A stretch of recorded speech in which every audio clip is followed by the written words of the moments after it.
इस दिशा में जानना चाहता है। आज का जो यूथ है उसकी आवश्यकता क्या है, कैसे वो चाहता है देश को, क्या देश की सोच होनी चाहिए, उसके साथ भी अब डाइवर्ट होने की कोशिश की है। उनका जो मुखपत्र है ऑर्गेनाइजर, उसमें लिखा भी है इस बात को लेकर के। नरेंद्र मोदी की भी काफी तारीफें की हैं, लेकिन ये भी साथ में उन्होंने लिखा है कि देश को अब विकास के लिए पानी, बिजली, सड़क, चिकित्सा, इन तमाम जो चीजें हैं इनकी आवश्यकता है, इस ओर आगे बढ़ने की जरूरत है और भविष्य में ये स्थिति नरेंद्र मोदी के नेतृत्व में संभव हो सकती है। उन्हें एक सर्वे का पूरी तरह से प्रमुखता के साथ में भी उन्होंने छापा है, जिसकी वजह ये मानी जा सकती है और ये बताया जा रहा है कि एक बहुत बड़ा सर्वे उन्होंने किया है। तो ये क्यों ऐसी स्थितियां बन रही हैं, हालात बदल रहे हैं। हालांकि संघ की जो मुखपत्र है उसमें साफ लिखा हुआ है कि ये जो स्थितियां हैं वो एक जन सर्वे के बाद में और ये चीजें कही हैं, वो जनता की एक आवाज को फ्रंट पे लेकर के आ रहे हैं। तो मैं ओम सैनी जी से जानना चाहूंगा कि ओम जी, हालांकि जो ऑर्गेनाइजर है उसमें यह भी लिखा हुआ है कि जनता की जो आवश्यकता है, जनता की जो बात है, जनता से जो बात हुई है वो ही निकल के आती है कि ये एक मुद्दा होना ही चाहिए, लेकिन उसके अलावा इन चीजों की भी बड़ी आज देश को आवश्यकता है और इस दिशा में काम करने की जरूरत है। तो ये बदलाव जो है जनता के विचारों को ढाल के रूप में संघ ने लिया है, क्या मायने लगाए जाएं इसके? देखिए योगेंद्र जी, कुल मिलाकर के संघ की जो बुनियादी महत्वाकांक्षा है, इच्छा है सामाजिक सांस्कृतिक संगठन की, गुरु गोलवलकर से प्रारंभ होकर के आज तक वैसे की वैसे ही है। ये इस देश को एक हिंदू राष्ट्र के रूप में, एक राष्ट्रवादी स्वरूप में देखना चाहते हैं। कई बार चेष्टा कर चुके हैं, सन 52 से लगातार चुनाव में इसी तरीके से उतरे और जितने भी राजनीतिक दल हैं, मैं खासतौर से जनसंघ या भारतीय जनता पार्टी जो कि संघ को अपना जन्मदाता या अपना बिल्कुल बुनियादी वो संगठन मानता है, चाहे संघ इनकार करता रहा हो, लेकिन पहली बार संघ ने स्पष्ट रूप से मान लिया कि हाँ, हम लोग क्या चाहते हैं देश में और कैसा राष्ट्र बनाना चाहते हैं। लेकिन साथ साथ में संघ ने अपनी जो रूढ़िवादी कल्पनाएं थी उनमें परिवर्तन किया है। उन्हें मालूम है कि दुनिया में आज ग्लोबलाइजेशन के बाद में एक विश्व ऐसा बन रहा है जिसमें विकास का रास्ता यही है कि आप उधार से पैसा लीजिए और अपना विकास कीजिए, अपना बाजार खोल दीजिए और बाजारों के माध्यम से ही आप अपने आप को आगे बढ़ा सकते हैं और उसके बगैर आप वरना सर्वाइव नहीं कर सकते। तो संघ ने इस बुनियादी बात को समझ लिया, विकास के उसी मॉडल को इन्होंने भी स्वीकार किया है जिसको कांग्रेस ने स्वीकार कर रखा है। दोनों में कोई फर्क नहीं है। कुल मिलाकर के ये कहा जा सकता है कि एक प्रजातांत्रिक पार्टी अपने आप को बोलती है, दूसरी धर्मनिरपेक्ष पार्टी बोलती है और तीसरी दूसरी को बोलते हैं कि सांप्रदायिक और फासिस्ट पार्टी। लेकिन हकीकत यह है कि दोनों का आर्थिक मॉडल एक सही है और उस मॉडल को आगे बढ़ाने के लिए, नौजवानों को अपने साथ में जोड़ने के लिए, जो नया मतदाता पैदा हुआ है विश्व में अपने आप को स्थापित करने के लिए आपको जरूरी है कि आप यही सब बातें बोलें जो ऑर्गेनाइजर बोल रहा है और संघ को उन्हीं बातों के रास्ते पर आगे चलना पड़ा है। अब संघ वो दकियानूसी किस्म का संगठन नहीं है जो काली टोपी लगा के, खाकी नेकर पहन करके या सफेद कमीज पहन करके अपने आप को एक बिल्कुल सख्त हिंदू राष्ट्रवादी क्या कहते हैं संगठन के रूप में स्थापित करे। उन्होंने अपना स्वरूप बदल लिया है, वो दुनिया के साथ में मिलकर चलना चाहते हैं। और इसमें इतिहास में इसके 2 उदाहरण मेरे पास में है, लेकिन मैं उनकी चर्चा नहीं करूंगा। लेकिन ये निश्चित रूप से ये परिवर्तन हमें देखने को मिल रहा है। जी पंकज जी, आपसे जानना चाहूंगा, संघ की जो विचारधारा है उसके बदलाव के साथ साथ इसका असर मुझे बीजेपी भी दिखाई दे रहा है। आप बीजेपी के लीडर हैं, बदलाव दोनों में इसको लेकर के क्या माना जाए? जो बदलाव देखा जा रहा है, वैसे तो समय की जरूरत के साथ साथ हम इसका स्वागत करते हैं कि एक इस तरह की गवर्नमेंट, इस तरह की सोच होनी चाहिए देश में जिसकी प्राथमिकता विकास हो, रोजगार के अवसर मुहैया कराए जा सके, इंफ्रास्ट्रक्चर बढ़े, लोगों की जो जरूरत की चीजें वो पूरी हो।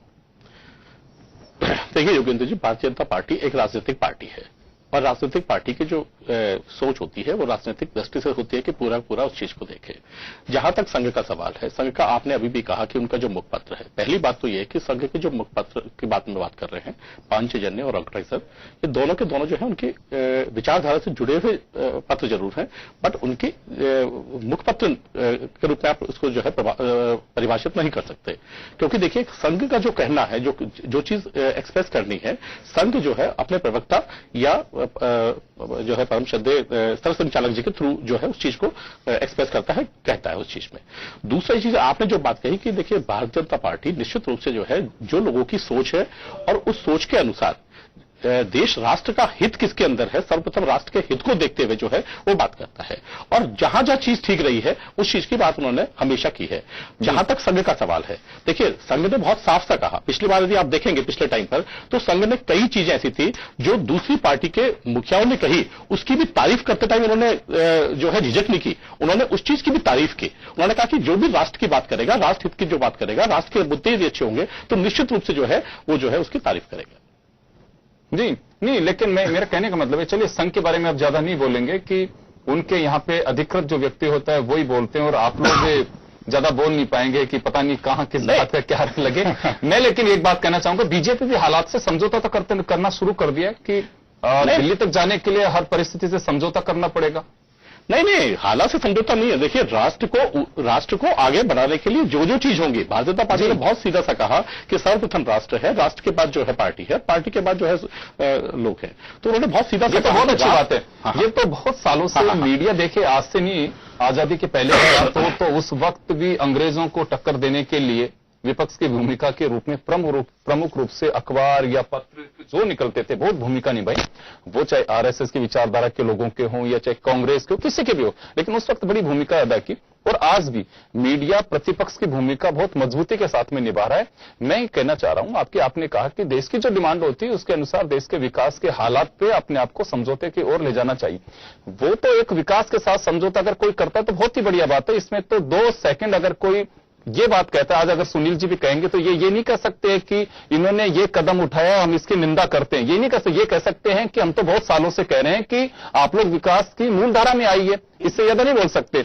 लेकिन मेरा कहने का मतलब यह है कि हालात से समझौते की बात मैं इस वजह से कर रहा हूं कि राजनाथ सिंह जी ने भी, आपको ध्यान होगा, 25 फरवरी का मुझे बहुत अच्छे से ध्यान है, जब उन्होंने कहा था कि मुसलमानों के एक ऑर्गेनाइजेशन का जब सम्मेलन था तब उसमें कहा था कि हमसे कोई गलती हुई है तो हम झुक पर माफी भी मांगेंगे। वो एक हालात से समझौता नहीं था, वो तो सिर्फ सत्ता की ओर जाने का एक समझौता। तो मेरा कहने का मतलब है कि हर चीज की समझौते की ओर क्यों जाया जा रहा है? नहीं, देखिए मैंने कहा ना कि राजनीतिक पार्टी जब राजनीतिक पार्टी है, राजनीतिक पार्टी में बहुत सारे डिसीजंस लेने पड़ते हैं। कोई डिसीजन उन्होंने राजनाथ सिंह ने किसी परिप्रेक्ष्य में कहा होगा कि भाई इस परिप्रेक्ष्य में यदि कोई गलती होगी तो निश्चित रूप से राष्ट्र के प्रति यदि कोई ऐसी चीज रही होगी तो करेंगे। लेकिन उन्होंने ये नहीं कहा कि भाई किसके प्रति गलती हुई और कौन सी गलती के बारे में वो बात कर रहे थे। दूसरी बात यह है कि राष्ट्र की जहां तक बात है, मैंने बहुत साफ से कहा कि भारतीय जनता पार्टी का बहुत सीधा सा सोच है कि भारतीय जनता पार्टी जो भी चीजें होंगी, जिस चीजों में, देखिए बहुत सीधी सी बात है कि भारतीय जनता पार्टी की जब सरकार आई तो उन्होंने कहा कि अपनी जो प्रायोरिटीज थी वो बिल्कुल फिक्स थी कि राष्ट्र कभी झुकेगा नहीं। और जहां तक आर्थिक नीति की बात करते हैं कि जब अटल जी की सरकार आई, अटल जी को यह पता था, माननीय अटल जी को पता था इस चीज का कि जैसे ही हम परीक्षण करेंगे तो हमारे पास देश के सभी विश्व के सभी देशों का जो है आर्थिक प्रतिबंध लगना निश्चित रूप से है। लेकिन उन्होंने कहा कि जो है राष्ट्र इससे झुकेगा नहीं और उन्होंने उसका परीक्षण किया। तो देखिए कहीं ना कहीं जो चीजें हैं वो प्रायोरिटीज के रूप में लेकर के भारतीय जनता पार्टी ने काम किया। लेकिन उसके बाद उन्होंने ये भी कहा, जब चीजें आई तो ये नहीं कहा कि उन्होंने कि हम रूढ़िवादी विचारधारा को रखेंगे। आपके पास आएंगे, आपके पास में अगले बिंदु पे मांगो, लेकिन मैं सुनील शर्मा जी से जानना चाहूंगा। सुनील जी, अभी आपने पूरी चीजें सुनी है, चाहे बीजेपी की बात हो, राजनाथ सिंह जी ने भी 25 फरवरी को ये बात कही थी कि अगर हमसे, मैं आपको आश्वस्त करता हूं, उनके शब्द थे, मैं आपको आश्वस्त करता हूं कि हमारे स्तर पर कहीं कोई गलती हुई होगी तो हम झुककर माफी भी मांगेंगे आपसे। लेकिन जेटली जी ने इनकार कर दिया ना आज। लेकिन ये भी उन्होंने कहा कि हम आपकी उम्मीदों पर खरा उतरेंगे, केवल आप एक बार विश्वास करके देखिए, जैसे कि हम उन सभी लोगों से कहा जाता है। उसके अलावा ऑर्गेनाइजर में साफ लिखा हुआ है कि देश को विकास की ओर ले जाने के लिए सड़क, बिजली, पानी, इनके मुद्दों की ओर पे भी ध्यान देना बहुत जरूरी है। तो ये जो बदलाव देखा जा रहा है उसको लेकर आप किस तरह से देखते हैं? नहीं, देखिए योगेंद्र जी, मैं आपको पहली बात तो बता देना चाहूंगा, कोई बदलाव नहीं है। ये केवल चुनावी लोकतांत्रिक जो व्यवस्था होती है उसके अंदर कुछ मजबूरियां इनकी है। मेरे मित्र पंकज जोशी जी देखिए इस बात में कभी भी बेचारे साफ गोई नहीं कर सकते, क्योंकि जिन्होंने भी इनके यहाँ साफ गोई की है, अभी कुछ ही दिनों पहले की बात है, केसी सुदर्शन साहब के किसी स्टेटमेंट के ऊपर जसवंत सिंह जी ने केवल इतनी सी बात कह दी थी कि संघ के चालक का जो बयान है वो कोई ईश्वरीय वाणी नहीं है, कोई कष्ट उवाच नहीं है गीता के जैसे। और नतीजा आपने उनका देखा कि उनका टिकट बेचारे दर दर की ठोकर खाते हुए उनको निर्दलीय चुनाव लड़ना पड़ रहा है। इसलिए आप किसी भाजपा के किसी भी आदमी से नीचे से लेकर ऊपर तक किसी से भी अगर अपेक्षा करें कि इस बारे में वो साफ गोई से कोई बात कहेगा तो मैं मानता हूं कह नहीं सकते। उनका विचारों की अपनी, उन सबकी अपनी अपनी परिस्थितियां। जस्वंत सिंह जी की आपको मैंने स्थितियां बताई, खुद लालकृष्ण आडवाणी उससे किस ढंग से प्रभावित हुए आपने सब लोगों ने देखा है कि उन सबके साथ क्या हो रहा है। जसवंत सिंह जी की तरफ तो आप भी तरस नहीं खा रहे हैं। नहीं, मेरी बात सुनिए। अब आ जाइए, आरएसएस को हमें अच्छी तरह समझना पड़ेगा। 1925 से इन लोगों को अच्छी तरह पढ़ना पड़ेगा, और विशेषकर जब आप आरएसएस की बात करते हैं तो गुरु गोलवलकर जो इनके हैं, उन्होंने एक अच्छी किताब लिखी, और वो जो किताब है वो इनकी आइडियोलॉजी को डिफाइन करती है। पहली बात तो समझना पड़ेगा कि आरएसएस अपने आप में एक आइडियोलॉजिकल संगठन है। भले उस आइडियोलॉजी से मैं इत्तेफाक रखूं या नहीं रखूं, भले मैं उसको अच्छा मानूं या बुरा मानूं, और उनकी अपनी एक आइडियोलॉजी है, और उस आइडियोलॉजी को गुरु गोलवलकर ने we and our nationhood define के अंदर बहुत ही अच्छे ढंग से उन्होंने इसको रखा है कि उनका राष्ट्रवाद के प्रति क्या उनका वक्तव्य है, किस राष्ट्रवाद की वो बात कर रहे हैं। तो एक अच्छी तरह आप समझ लीजिएगा कि उनका अपना एक राष्ट्रवाद के बारे में एक विचार है, और वो राष्ट्रवाद का विचार है द्विराष्ट्रवाद। उसमें एक राष्ट्रवाद की बात नहीं है कांग्रेस और बीजेपी के बीच में, आर्थिक नीतियों की बात नहीं है। प्रश्न यह है कि जिस राष्ट्रवाद की जो बात करते हैं वो कह रहे हैं we and our nationhood define, वो नेशनहुड को डिफाइन करने की बात कर रहे हैं कि हमारे राष्ट्रवाद जो है वो कैसा राष्ट्रवाद है। और वह उस राष्ट्रवाद के अंदर जब बात करते हैं तो उन्होंने अल्पसंख्यकों के लिए एक बड़ी अच्छी बात की। उन सेंटेंसेस को मैं आपके सामने कोट करना चाहूंगा। वो कहते हैं कि non Hindu people of Hindustan must either adopt Hindu culture and language, must learn and respect and hold in reference to the Hindu religion. ये बात गुरु गोलवलकर कहते हैं, और इस बात को वो रियली मीन इट करते हैं। और आज तक आरएसएस इसी भावना को मानते हुए चलती है। ये जहां उनकी बात करते हैं, वो अल्पसंख्यकों की बात करते हैं, कोई एक जगह ये तक कह जाते हैं कि उनको सिटीजनशिप के जो राइट्स है, जो हिंदूज के राइट्स है, वैसे राइट्स उनके पास नहीं होने चाहिए। और गुरु गोलवलकर के साथ आज भी आरएसएस का कोई भी आदमी हो, परम सम्मानीय परम पूज्य गुरुदेव बोलते हैं, और वो उस विचारधारा से बिल्कुल आबद्ध है। कहीं से भी कोई कंट्रावेंशन नहीं है।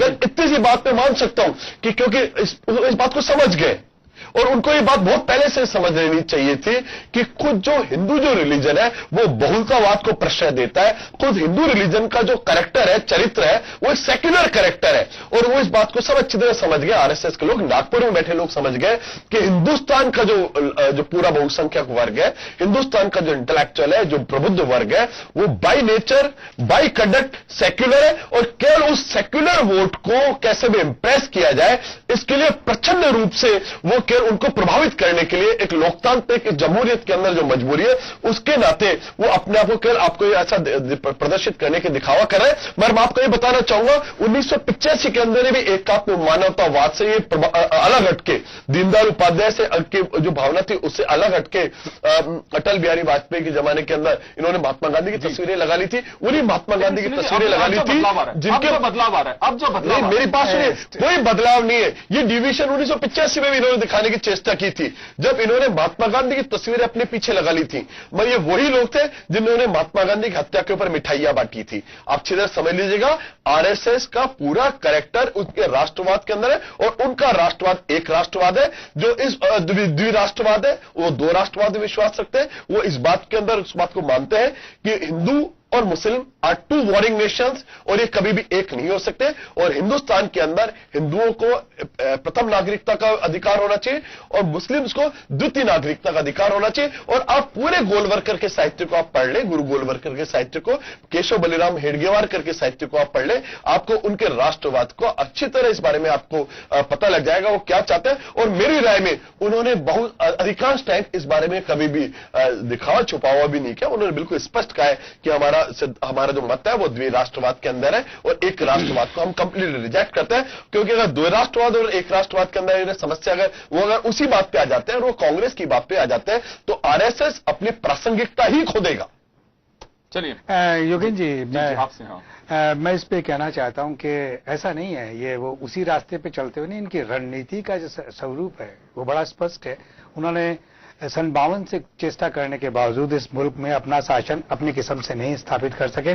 अब वो चाहते हैं कि हकीकत में आधुनिकता को अपना करके, मतलब डेवलपमेंट के जो लेटेस्ट मॉडल है जिसको कि पूरी दुनिया स्वीकार करती है, उसको अडॉप्ट करके, और हमें ऐसे एक राष्ट्र का निर्माण करना चाहिए जिसपे कि हम जो चाहते हैं उस तरीके से स्थापित किया जा सके। ये इसीलिए सारे परिवर्तन के जो स्वरूप हमें देखने को मिल रहे हैं वो इसी रणनीति के तहत मिल रहे हैं। और ऐसे में मुझे लगता यह है कि अब वसुदेव कुटुंब के हामी तो नजर नहीं आते, लेकिन निश्चित रूप से वो जो धारणाएं थी जिनकी गुरु गोलवलकर की बात आपने बताई कि कैसे मुसलमानों के बारे में, अल्पसंख्यकों के बारे में उनकी जो राय थी वो परिवर्तित हो रही है। उतना ज्यादा नहीं, लेकिन निश्चित रूप से मतदाताओं को अपनी ओर आकर्षित करने के लिए ये संघ का नया स्वरूप है जो भारतीय जनता पार्टी के साथ में जुड़ के सामने आ रहा है। और भारतीय जनता पार्टी को और एनडीए को किसी भी तरीके से शासन में लाने के लिए उनकी नई रणनीति है और निश्चित रूप से बड़ी कारगर होती नजर आ रही है। फिलहाल इतना सहज नहीं है